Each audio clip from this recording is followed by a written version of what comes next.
Growing up, my life instructions from my father are simple. Get good grades. He doesn't seem to care about anything else. If I have 4 A's and 1 B, he focuses on the B. Who I want to be means nothing to him. By the time I reach high school, I'm unusually tall for my age. I figured that'll be good enough for me to be a future NBA material. I love basketball. I'm great at blocking the shots of other kids who are half a foot shorter than me, but unfortunately that's pretty much the only thing I could do good on the court. My jump shot's atrocious, I have terrible timing on rebounds, and as for fundamentals, I'm lucky if I don't dribble the ball off my own foot. At 15, I'm trying out for JV basketball. A coach separates the freshmen and the sophomores and tells 2 captains to pick from the sophomores first. It comes down to me and one other sophomore. The other guy gets picked. I walk over to join the other team, but coach stops me in my tracks and tells me to go stand with the freshmen. Then he tells the captains to make their selections from the freshmen and me. I'm humiliated and finally accept that I will never be good at basketball. Things don't get much better in college. Once again, I excel academically but struggle to fit in socially. My weight balloons from a pituitary tumor that won't be discovered for a couple of years. At 19, I'm a college sophomore going to parties by myself. Once, a girl on the dance floor asks me my name and then says, "Go away." Another night, I'm out with a friend and some girl that likes him calls me pathetic. I'm just minding my own business. I don't understand what I'm doing to attract this kind of hostility. At 22, I'm a senior in business school working hard on a challenging course load while trying to land a great entry-level position like the rest of my peers.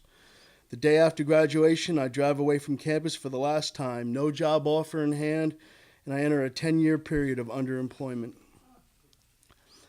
I have major surgery at 23 to remove the pituitary tumor, which had been the cause of my weight gain. A year later, I begin dating for the first time in my life.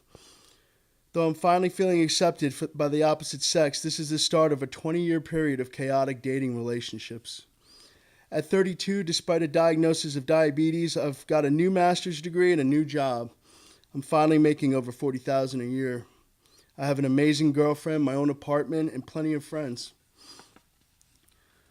I've finally attained that acceptance I've been striving for, but it's only a matter of time before the pendulum that seems to rule my life swings from this feeling of acceptance back to that familiar state of rejection.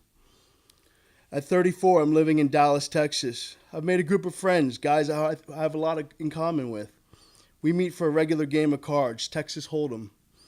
Some nights there's over 20 people and 2 poker tables jammed into my friend Brandon's 1-bedroom apartment. Cigarette smoke filling the room, hundreds of dollars in play. Those poker nights are among my favorite times in Texas. I miss the easy friendship I had with Brandon and those guys from that time. 2 years later, I'm alone again, back to feeling rejected by women and facing major surgery for another tumor. I become suicidal and end up hospitalized at a behavioral health facility. A close friend urges me to attend a Bible study with him. My boss lends me a CD with a great talk by Ravi Zacharias, a leading Christian apologist. Despite this encouragement, I fall deeper into depression. I'm unhappy with my career and lack of a relationship. When I'm 38, I meet Julie, a beautiful woman who is 7 years my senior. On our first night together, I tell her that I'm close to committing my life to God. She tells me that God has been an important part of her life since she was a teenager. The following Sunday, we attend worship together, and I formally commit my life to Christ.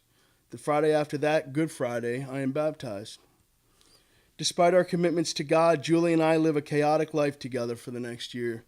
My savings dwindle away. At 39 years old, I leave Texas and move back into my mother's home. I settle into my hometown, and that familiar weight of rejection settles over me.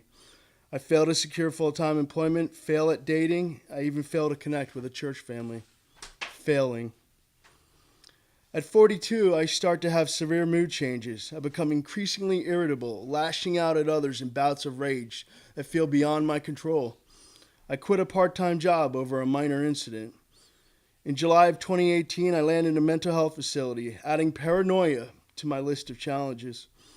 The doctors tell me I have borderline personality disorder and schizoaffective disorder.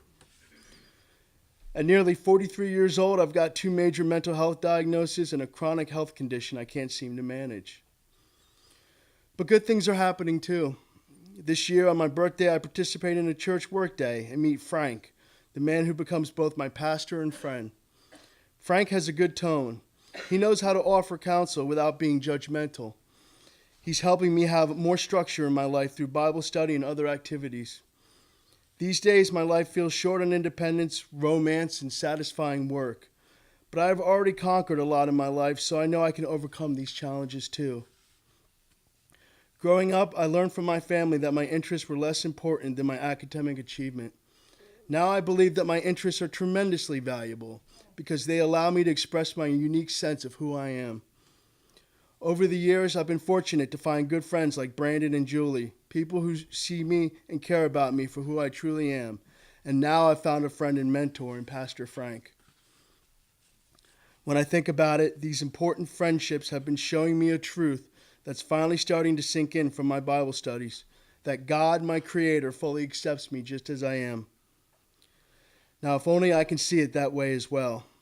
I believe someday I will. Thank you.